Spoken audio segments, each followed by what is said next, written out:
Guys, the craziest thing happened this past weekend at a Cincinnati zoo. A 4-year-old boy fell into the enclosure of a 450-pound silverback gorilla.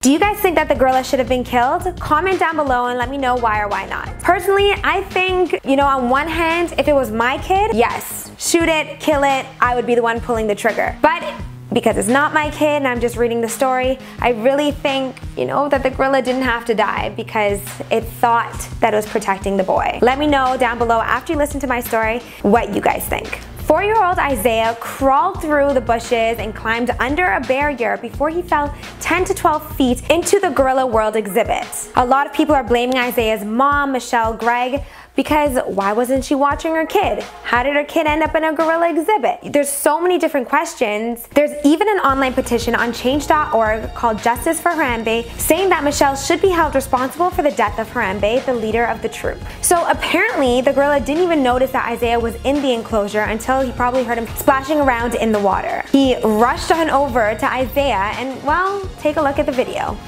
Mommy's right here. He's done.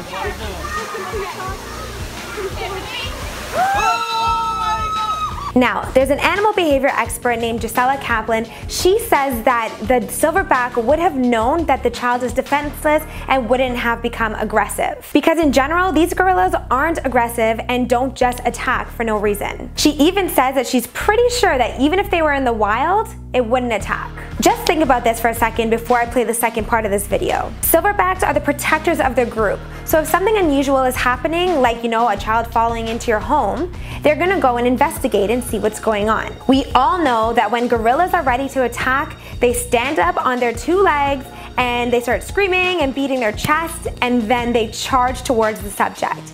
That obviously didn't happen in this video. Please protect him. Isaiah, be calm. Be calm. Be calm.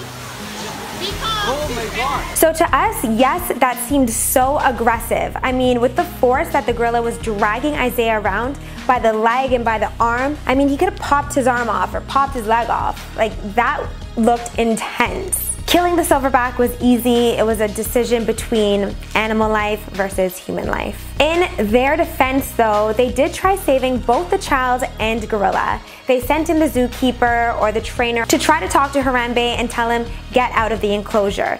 It was Harambe and 2 other females. The females listened, but Harambe did not. And he had Azalea sitting in between his legs, probably, nurturing him, comforting him, trying to protect him from, all these random people coming in. They chose not to use a tranquilizer gun because that would take about several minutes to really kick in, and they really felt that Azalea was in danger. So while Azalea was sitting in between the gorilla's legs, that is when Harambe was shot and killed.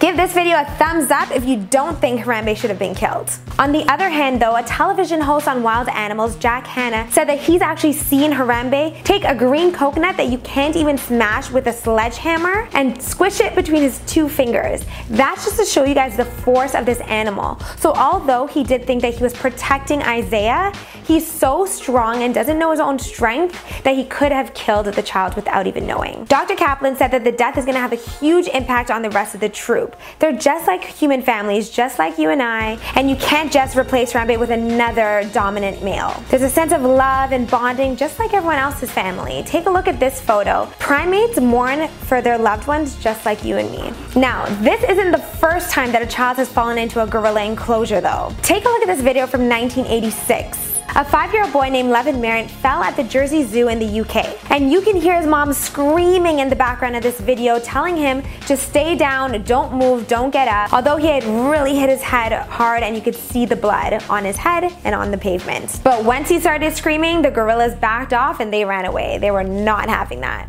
10 years later, a 3-year-old toddler fell into an enclosure at a Chicago zoo, but this time a female gorilla was the one to go check out what was going on. She picked up the unconscious boy and cradled him while carrying her own infant on her back, and then actually brought him over to the door so that the zookeepers could get him out. How amazing is that? If you love animals, give this video a thumbs up. That's all I have for you guys on this episode of FTD News. Make sure to subscribe to see more out of the ordinary stories and follow me on social media. The links are down below, and I'll see you guys next time.